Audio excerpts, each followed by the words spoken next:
మనస్సును జయించలేకపోతే ఎలా? రామాయణంలో ఒక చిన్న తప్పు ఒక రాజ్యాన్ని పూర్తిగా నాశనం చేసింది. ఒక నెగెటివ్ ఆలోచన ఒక మహారాజును కూడా నాశనం చేసింది. రావణుడి దగ్గర అన్నీ ఉన్నాయి. అయినా అతను ఎందుకు నాశనం అయ్యాడు? మీరు కూడా ఇలాగే ఆలోచిస్తున్నారా? అదే ఆలోచన అయితే మీ లైఫ్‌నది డిస్ట్రాయ్ చేస్తుంది. ఎందుకంటే నెగెటివ్ ఆలోచన మీకు కనిపించకుండా మొత్తం మీ జీవితాన్ని నాశనం చేస్తుంది. ఎందుకు అంటే ఒక చిన్న ఉదాహరణ అండి. నెగెటివ్ ఆలోచన ఒక మహారాజును కూడా నాశనం చేసింది. అసలు రామాయణంలో జరిగింది ఇదే. లంకేశ్వరుడు రావణుడు చాలా గొప్పవాడు. జ్ఞానం, శక్తి, భక్తి అన్నీ ఉన్నాయి. కానీ ఒక నెగెటివ్ ఆలోచన అతని జీవితాన్నే మార్చేసింది. నేనే గొప్పవాడిని, నన్నెవ్వరు ఓడించలేరు అనే అహంకారం అతని మనసులో పెరిగింది. అంతేకాకుండా సీతను నేను తీసుకువెళ్తే నాకు ఏమీ కాదని అనుకున్నాడు. ఆ థాట్ ఏదైతే ఉందో సీతను తీసుకెళ్తే నాకు ఏమీ కాదని. అదే అతన్ని తప్పు మార్గంలోకి తీసుకెళ్ళిపోయింది. చివరికి అతని రాజ్యం, కుటుంబం అన్నీ నాశనమైపోయాయి.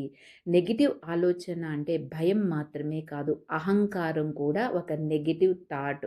అది మనల్ని తప్పుడు నిర్ణయాలకు తీసుకువెళ్తుంది. మన మనసుని కంట్రోల్ చేయలేకపోతే మన జీవితాన్ని కూడా మనం కంట్రోల్ చేయలేము. ఇలాంటి జ్ఞానం కోసం నా ఛానల్‌ని ఫాలో అవ్వండి. రావణుడి దగ్గర అన్నీ ఉన్నాయి. కానీ ఒక నెగెటివ్ ఆలోచన అతని జీవితాన్ని నాశనం చేసింది. మన జీవితంలో కూడా ఇదే జరుగుతుంది. జాగ్రత్త.